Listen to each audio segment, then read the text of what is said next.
Okay, let's see if I can get through this without bursting into tears. Hey guys! So school is back in swing, and I haven't had much time to read fun books as I did the first couple weeks of January, but I did finish a book for my 52 book year challenge, and this was my biography, and I was very happy that I got to read it, and I was at the library, and it is called The Star Won't Go Out, and it is the story of Esther Earl. Esther Earl was a big part of the Nerdfighter community, which is an online community started by John and Hank Green. There's even a holiday called Esther Day, which is celebrated every August 3rd in the Nerdfighter community, and it's about just loving the people in your life, like your friends and family, and saying I love you.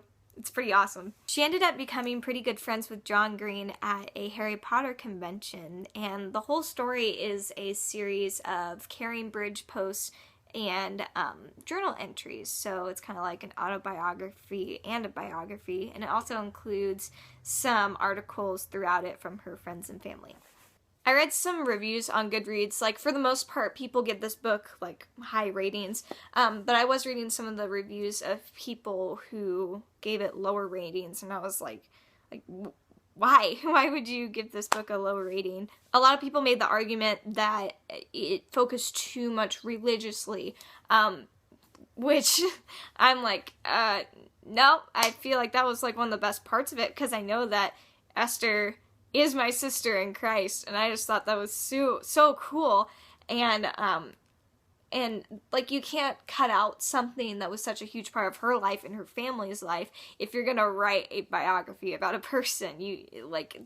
God was the most important part of her life, like, and you can see it throughout her journal entries, and just the hope that her family had, even though, like, they were dealing with the fact that their daughter was dying. But the biggest argument I saw was that people thought that it was somewhat of a cash grab for the family to get this book published, and they're saying that, like, well, so many kids die from cancer each year, but why does this one girl get a book? And they were saying that the one reason that she got this huge book was because she was friends with John Green. I mean, like, just look, I mean, it's a pretty big book. But my argument with that is that you read this book, and she really, like, she didn't do a huge, like she didn't make the world rotate in another direction, but just reading this book, and I just felt inspired to love people more. Like, this girl loved people, and, like, just reading it, she had, like, her introverted, like, she had a very introverted part of her personality, but, like, when she was with the people that she loved them. Another part of the argument was that it was, like, just about a girl who was doing the things that we're already supposed to do as humans. And I'm like, do you see the people in our world? Not everybody is doing what we're supposed to do if Esther was doing what people are supposed to do, because not everybody is very loving. Just go turn on the news. Life is short, and what we do with the time on Earth is extremely important, whether you're famous or not. I need to be reminded of this constantly, and my most recent reminder was Esther's story. Yeah, millions of kids die every year, and not all because of cancer, and not all of them have a book. But I feel that Esther's book is kind of a representer for all the kids who impacted people in extraordinary ways in a short amount of time. And I feel that Esther loved in a very extraordinary way.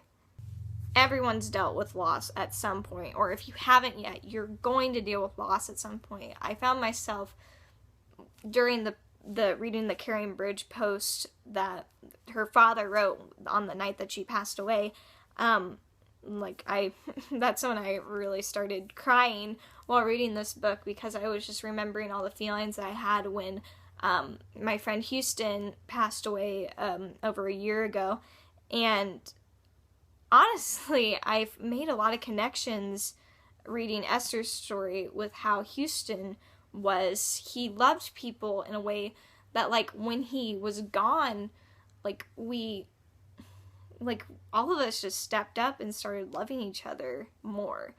And I feel like this book could be the wake-up call to some people, like Houston's life was to my friends and me.